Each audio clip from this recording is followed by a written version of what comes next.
Hi everyone, this is Nicky Jameson here. I'm doing this quick video just to do a short exploration of the Rebelle 6 watercolour flow that I've been exploring. So I was just experimenting with the watercolour. It's actually quite fascinating because the more I try it, the more I want to see what I can do.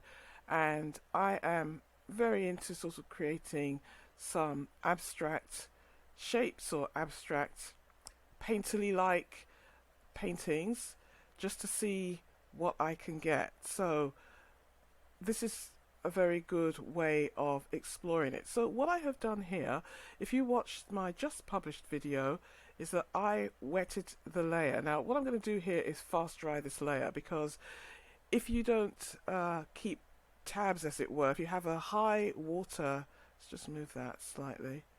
If you have a high water content in your brush and you're on paint and you have certain settings, which I will show you in a minute, the movement can actually be quite fast. And in my previous video I was doing it and the movement was quite a lot slower than I thought it would be.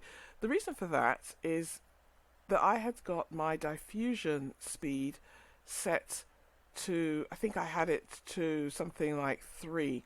I had it very low, and I know I had put it low because I wanted to control how fast it diffuses. Now, one of the other things that affects the diffusion is also the type of paper.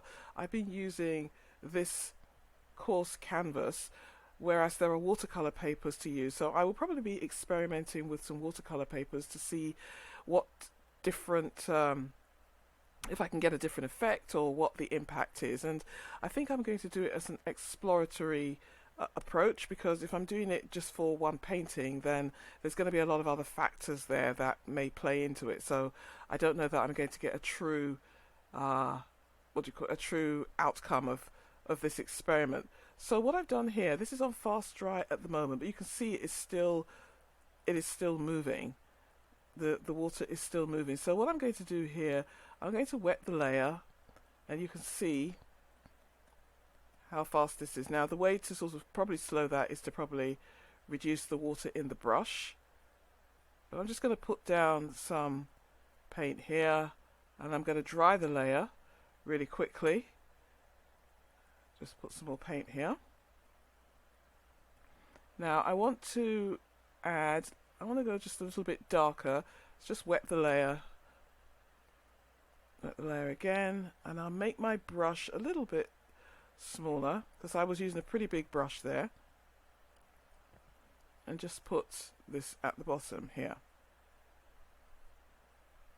Now I have wet the layer,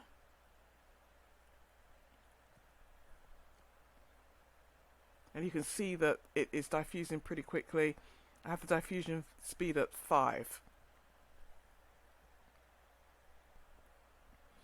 So what I have done here is just added a bit more paint here, left my diffusion speed at 5. Now I can slow that diffusion down a little bit just to control it. I have my layer wet here, and I'm going to add some more white here.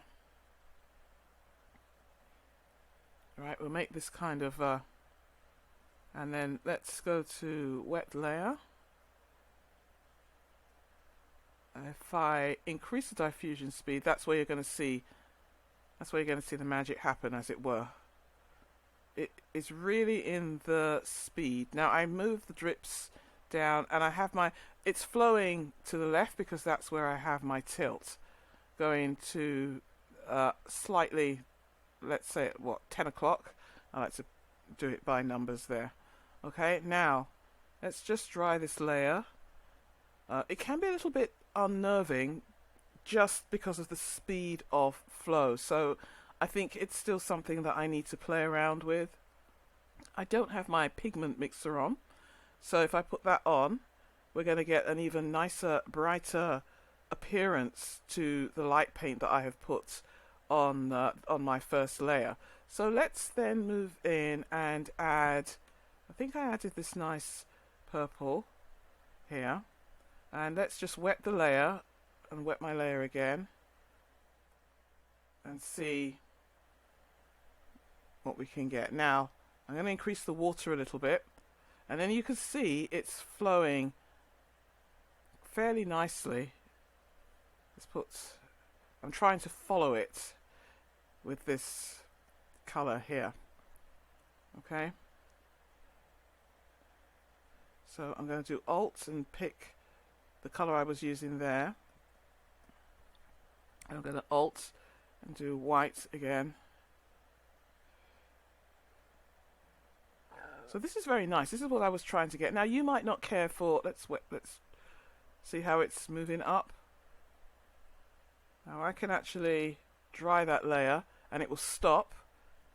And it's probably a good idea to dry the layer if you want to, you know, pause and think where you want to go with it, because this is very abstract. Okay, so and it in particular it's fairly new. I'm going to go back to my color set because I had an idea for a color that I was using. So I was using this brown and I put the darker brown at the bottom. So I'm going to wet the layer again.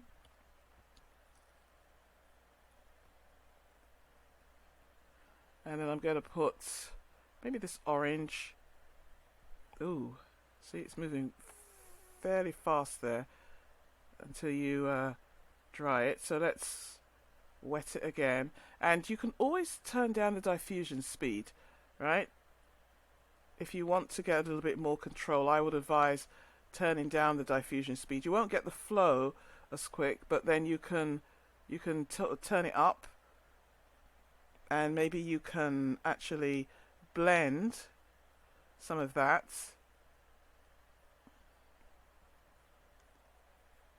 Okay, so here I'm just sort of blending this in. Now, as I said, this is obviously very abstract, so I'm not. So we're back on paint here, and you can see. If I want to change the direction, I'm going to move my tilt up. Okay, now you'll see it's going to flow upwards. And just for brevity's sake, I'm going to pick the colors I've already got in the painting. So I actually like this flow here, which I like what's sort of happened there, but I mean, this is a rough experiment.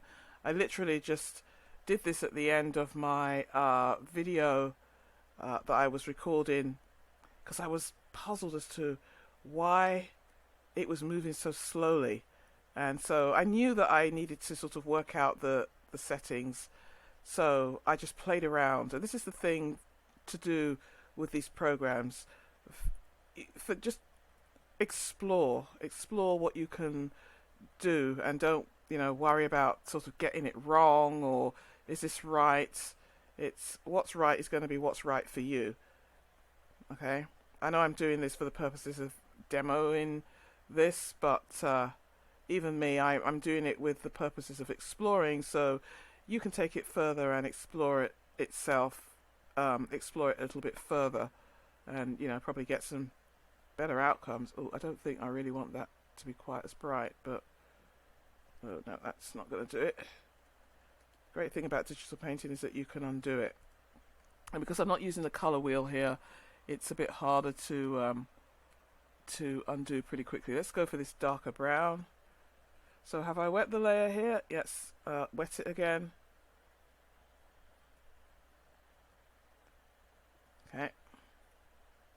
So in traditional watercolor, obviously this would behave a little bit differently, to be frank. You wouldn't you would be able to control the water a lot more, and you probably wouldn't have it flowing over the page. So this is something that you want to bear in mind, that this is particular to digital painting, and that in traditional watercolor you would probably have a much a different outcome or a different approach. Make my drips a little bit more prominent. You can just increase the drips. Now I want it to kind of flow it at 90 degrees, say. So I can add maybe this color here. I'm going to increase it. Also, the amount of water you have in your brush actually does affect it as well. I've noticed. Okay, let's have some here, and we'll just put in some colour. Okay, so now I've got this, and really what you might want to do is sort of see what colours you can blend together, see what you get. I really want this to flow into the purple. It's not a great colour combination, quite frankly, here, but I'm really just experimenting with this. Okay. And you can always sample colour and mix that way as well. And just play with it a little bit. I really love these little things here. And you can see it's moving again. It's moving up. If I want to move it down a little bit, I can move the tilt down. I think what I would probably like to do is to have it going one direction, because I think it might get a little bit confused. So now it's starting to drip. I've increased the drips and I've changed the tilt. So now it's going to go downwards. Okay. And I haven't done a lot of blending for this. Oops, don't want to do that. And I've only used the bristle brush for this in the interest of brevity. I'm going to put this at 90 degrees or thereabouts. Put some more paint here. See, all my white has now been flowed into.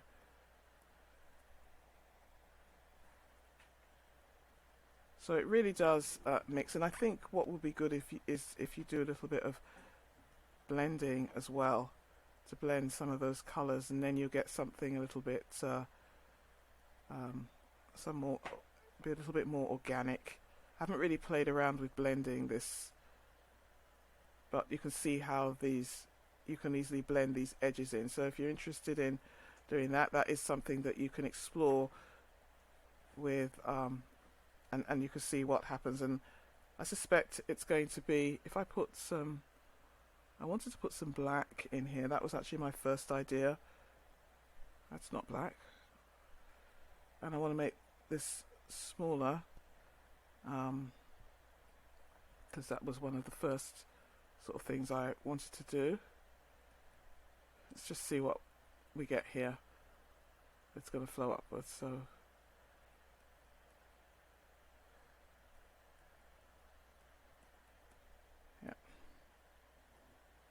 so there you can see it's flowing, it's all flowing upwards and to the left slightly. And to stop the flow, because you might not want it to do all of this or flow just as fast, you can reduce the speed of diffusion, which I think is a really good idea. And you can also then fast dry. When you fast dry the layer using this in the far right corner here, you will stop the flow very quickly. Okay, so I'm going to leave that here. No doubt I will be returning with some more experiments as I found them, and I'll probably post this as a bonus video just so you can have a look at it and try it out yourself. Thanks for watching, and hopefully I will see you in another video. Happy painting!